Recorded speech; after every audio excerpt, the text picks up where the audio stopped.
Welcome back to ZNGP today. Neither rain, mechanical trouble, nor treacherous conditions could slow Marc Márquez on Friday at the Czech Grand Prix. Marquez topped both free practice sessions despite a Ducati failure in FP1 and a downpour in FP2. As the paddock watched Jorge Martin make a heroic return and Alex Márquez show grit after a late crash, Marc calmly dissected the day's success, and the mindset fueling his 2025 dominance. After 100 days away from racing, marked by injury, team turbulence, and contract drama, Jorge Martin returned to MotoGP action at Brno with a quiet storm of confidence. In treacherous conditions, on a borrowed setup, and with just one race start in 9 months, the reigning world champion slotted into the top 5 and sailed directly into Q2. But more than the result, it was his clarity, calmness, and conviction that made headlines. Friday's return to the Czech Republic GP at Brno was meant to be Francesco Bagnaia's redemption after a tricky sack-centering weekend. Instead, a double strategic error in FP2 plunged Pecco into Q1. From a promising start to a pit stop pause at the worst moment, and the wrong choice of rain tire, Pecco's Friday ended in frustration and a fight to recover tomorrow. Fabio Quartararo showed his trademark one-lap brilliance on Friday at Brno, qualifying third in wet but drying conditions that highlighted his finesse. But behind the flying lap, a deeper issue looms. Yamaha's lack of top-end power continues to haunt the Frenchman. With an eye already on 2026 testing, Quartararo sent a clear message: he's fast now, but he wants the V4 future to arrive soon. Don't forget to click subscribe button and the bell icon for MotoGP news update.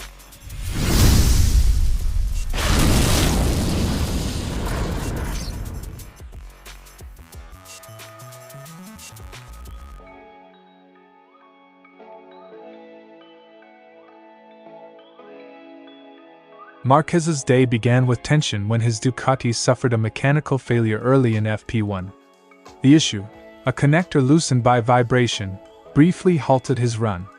But with just minutes to spare, he rejoined and posted a 1 minute and 54.606 seconds, topping the session by 0.6. It was a connector that broke from the vibrations. Nothing major, just reconnect and go. I wasn't too worried, and that helped me stay calm. Marc Márquez statement. Marquez's ability to stay composed under pressure speaks to his veteran instincts, and the belief that's propelled him to the top of the standings. Heavy rain delayed FP2, turning the circuit into a treacherous test. Marquez again found the edge before anyone else, clocking a best time of 2 minutes and 3.935 seconds, 4/10 clear of Johann Zarco. When the track dries, people think it gets better. But often it's worse, the tires overheat. I felt the best moment was mid-session, and that's when I pushed. It was a masterclass in timing and feel. Where others hesitated, Marquez found rhythm and results, reaffirming his wet weather prowess. Reflecting on his form, he said the real key isn't setup or strategy, it's confidence. That clarity, he says, allows him to make quick, correct decisions even when the track is in flux. When you have confidence, you stay calm in any situation. You think clearly and don't panic. But if you try to force things, that's when mistakes happen. His words offer a glimpse into the psychological armor behind his dominance, where cool heads win races before the lights go out. Jorge Martin made headlines by qualifying directly into Q2 just months after injury, finishing 5th in difficult conditions. Marquez was quick to applaud his countryman's grit. Hats off for the day he had. Coming back in these conditions after that injury, it's not easy. He did an excellent job. It was a moment of mutual respect between champions, and a reminder that mental toughness is as valuable as speed. A crash late in FP2 nearly cost Alex Márquez his shot at Q1. But after sprinting to the pits, he remounted his second bike and improved his time on a drying track. His finger's still broken, but he ran back, got on the second bike, and improved when no one else could. That's what you do when you believe you can fight for a title. The newly resurfaced Brno circuit earned high praise from riders, with Marquez noting the exceptional grip and the new risks it brings. They did a spectacular job. There's so much grip, maybe too much. When the bike slides now, it really slides. You go so fast, it's harder to find the limit. Friday at Brno was vintage Marquez, resilient in adversity, clinical in execution. Whether dodging rain clouds or reconnecting electronics, he remained unflappable. With Martin's inspiring comeback and Alex's fearless push, the day showcased the best of Spanish grit. But when the flag dropped and times were tallied, Marc Márquez stood alone at the top, proof that when confidence meets chaos, champions rise. Martin's first official outing in over 3 months came under heavy clouds. Rain delayed FP2 by 20 minutes, slicks never made an appearance, and grip was inconsistent throughout. But the Aprilia rider quickly found comfort, finishing 5th overall. I never look at the results, especially not now. But I'm very grateful to be back. It was my first day in the wet with this bike, and I felt great from the start. Jorge Martin's statement. For a rider often described as fiery and aggressive, it was a surprisingly measured and highly effective performance. After months of uncertainty surrounding his injury recovery and future with Aprilia, Martin showed no signs of hesitation on the RSGP 25. In fact, his biggest fear, reuniting with the team, was replaced by unexpected ease. What I feared most was returning to Aprilia, to the team, and it's going better than I expected. For all the media noise and paddock speculation, Martin appears firmly in control of his own narrative and his title defense.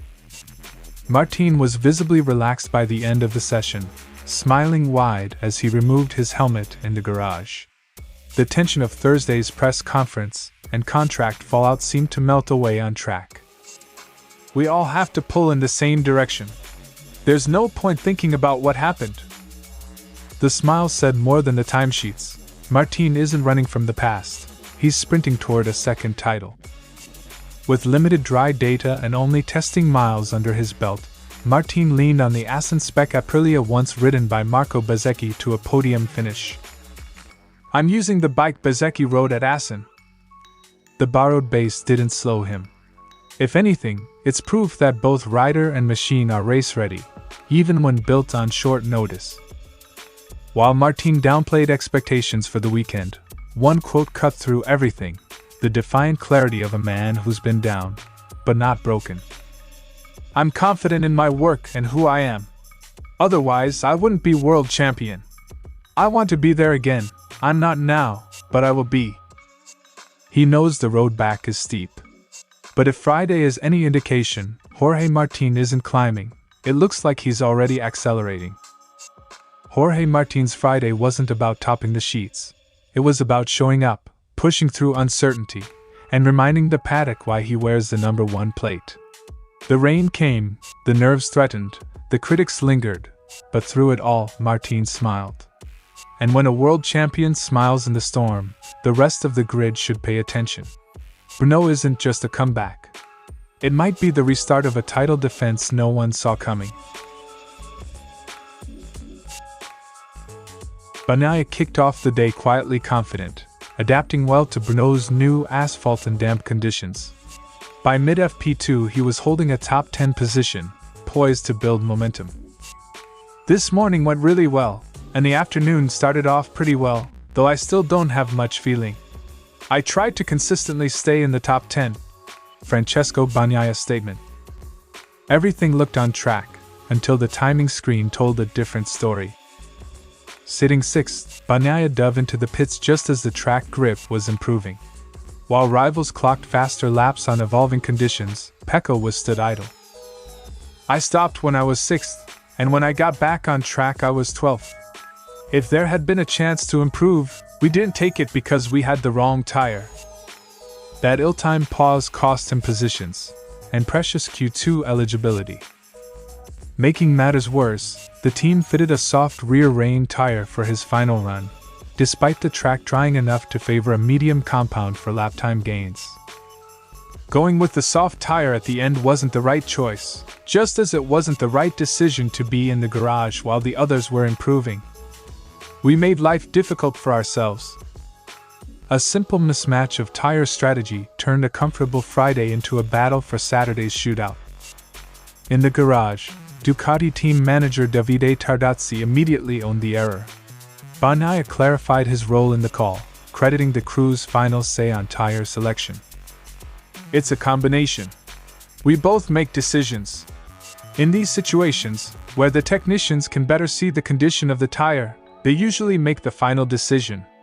I try to rely on them more, but today we made a mistake. Accountability was swift. Now it's time to convert that candid assessment into action on track. With rain off the forecast and a fresh surface beneath them, Bagnaia insists he's confident in his pace and in his ability to navigate tomorrow's Q1 challenge. I'm pretty confident in the dry, but we'll see because the track is practically new to everyone. The important thing is to stay calm. Tomorrow is another day, and we can try to get into Q2. Joining his Ducati teammates Fermin Aldeguer and Fabio Di Gianantonio in Q1, the three-time world champion faces a must-execute session, but he believes Brno's reshuffled pecking order is far from insurmountable. What began as a return to form turned into a stark lesson in strategy under pressure. Francesco Bagnaia's Friday at Brno will be remembered not for lap times, but for the choices that cost him track time. Now, with Q1 looming, the challenge is clear: rebound in style, reclaim his rightful place in Q2, and salvage the weekend. The Ducati camp knows the stakes, and Pecco's fight for redemption starts at first light. Quartararo thrived in the slippery FP2 conditions, where sun and humidity dried the circuit just enough for brave riders to make a difference. His 2 minutes and 4.465 seconds lap put him third, behind only Marc Márquez and Johann Zarco, and underscored his comfort when grip is uncertain. I felt comfortable when the track was completely wet, and I also got by with the dry patches as the track improved, Fabio Quartararo said.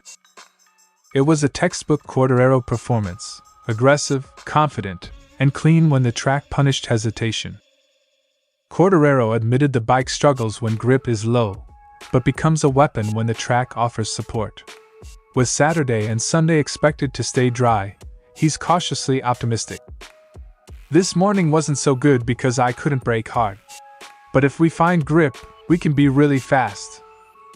It's a repeating theme for the 2021 champion. His speed is there, but it's trapped behind conditions and limitations. Quartararo continues to field weekly questions about Yamaha's long-awaited V4 engine project. While there's no track debut yet, he hopes it's close. I hope the V4 engine is ready, and I'm confident we can start using it as early as the pre-season tests in Sepang. The V4 is more than an engine. It's a symbol of Yamaha's intent to close the horsepower gap to Ducati and Aprilia. For now, it remains just out of reach. The biggest concern? Sector 3's steep uphill exposed the M1's power deficit. Quartararo revealed Yamaha had removed a key tool that once gave him more control on climbs. We used to have a button to deactivate the anti-wheelie, but now they've taken that away.